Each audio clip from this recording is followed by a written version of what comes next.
Assalamualaikum warahmatullahi wabarakatuh. Kami akan mempresentasikan tentang PT Indofood. Kelompok kami terdiri dari Muhammad Agung, saya Yogyakul Ati Gunawan, dan ada Khairul Amin dan Mas Rizky Dwi Cahyono. Latar belakang dari PT Indofood Sukses Makmur Tbk Indofood merupakan perusahaan di bidang makanan dan minuman termuka di Indonesia. Didirikan pada tahun 1990, Indofood telah berkembang menjadi perusahaan multinasional dengan operasi di berbagai negara. Perusahaan ini memiliki berbagai macam produk yang populer di masyarakat seperti mie instan, bumbu masak, sereal, dan produk minuman. Studi kelayakan bisnis ini bertujuan untuk menilai kelayakan bisnis Indofood dari berbagai aspek, termasuk aspek pasar, keuangan, teknis, dan manajemen. Hasil studi ini diharapkan dapat memberikan informasi yang bermanfaat bagi para investor, pemangku kepentingan, dan pihak-pihak lain yang berkepentingan dengan Indofood. Dan selanjutnya, per Juni tahun 2024, CEO PT Indofood Sukses Makmur Tbk adalah Antoni Salim. Antoni Salim telah memimpin Indofood dan Grup Salim dalam berbagai kapasitas, termasuk sebagai direktur utama dan komisaris, membawa perusahaan ke posisi terdepan di industri makanan dan minuman di Indonesia, serta memperluas jangkauannya ke pasar internasional. Dan selanjutnya yaitu ruang lingkup studi. Yang pertama yaitu ada analisis pasar.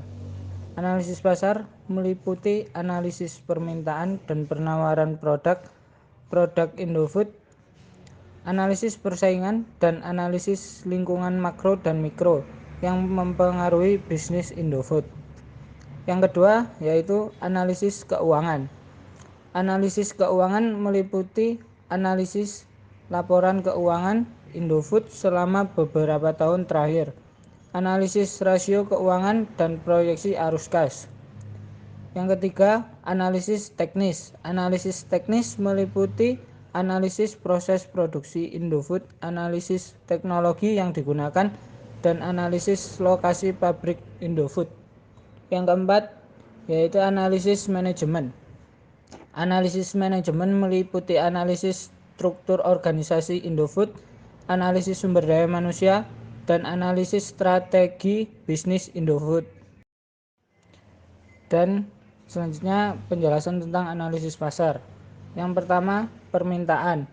Permintaan produk Indofood menunjukkan tren yang positif dalam beberapa tahun terakhir.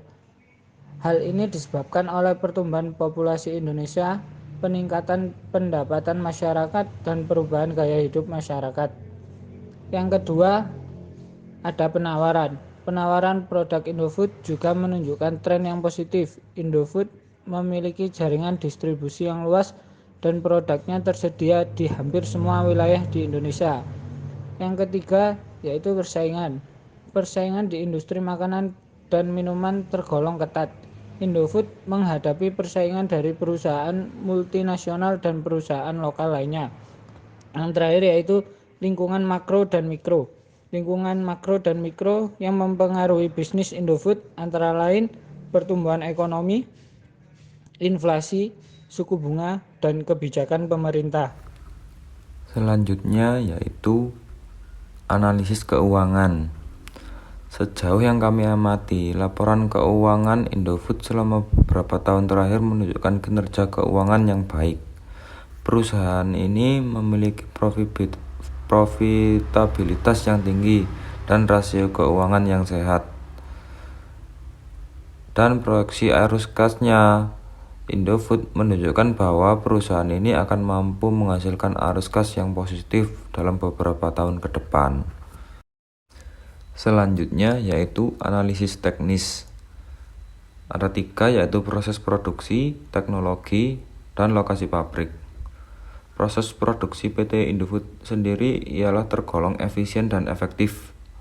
Perusahaan ini menggunakan teknologi yang canggih dan memiliki kontrol kualitas yang ketat. Dan untuk teknologi, Indofood terus berinvestasi dalam teknologi baru untuk meningkatkan efisiensi dan efektivitas produksinya. Yang selanjutnya lokasi pabrik.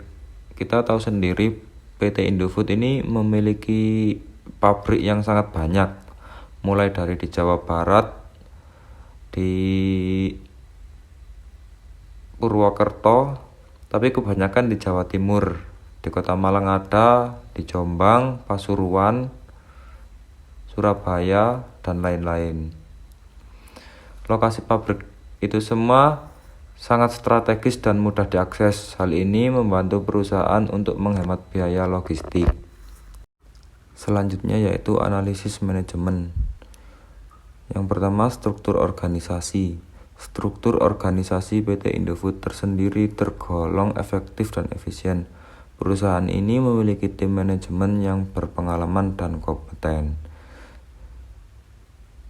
Yang selanjutnya, sumber daya manusia. Indofood memiliki sumber daya manusia yang berkualitas. Perusahaan ini memberikan pelatihan dan pengembangan yang berkelanjutan kepada karyawannya. Yang ketiga, strategi bisnis. Strategi bisnis Indofood tergolong sound dan fokus pada pertumbuhan jangka panjang.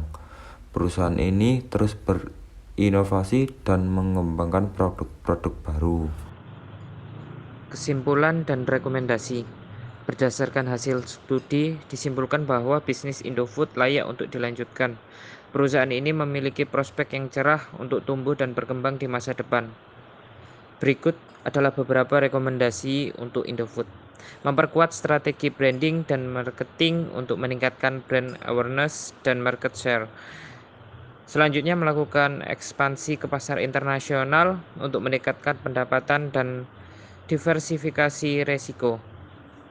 Yang ketiga, terus berinovasi dan mengembangkan produk-produk baru untuk memenuhi kebutuhan konsumen yang terus berkembang. Dan yang terakhir, memperkuat komitmen terhadap keberlanjutan dan tanggung jawab sosial. Segenap kelompok kami, Agung Timothy, Agung Tompel, Traveler, Koirul Pancing, pengacara, Gus Yoga, Dukun, Rizky DC, Debt Collector, mengucapkan sekian dan terima kasih.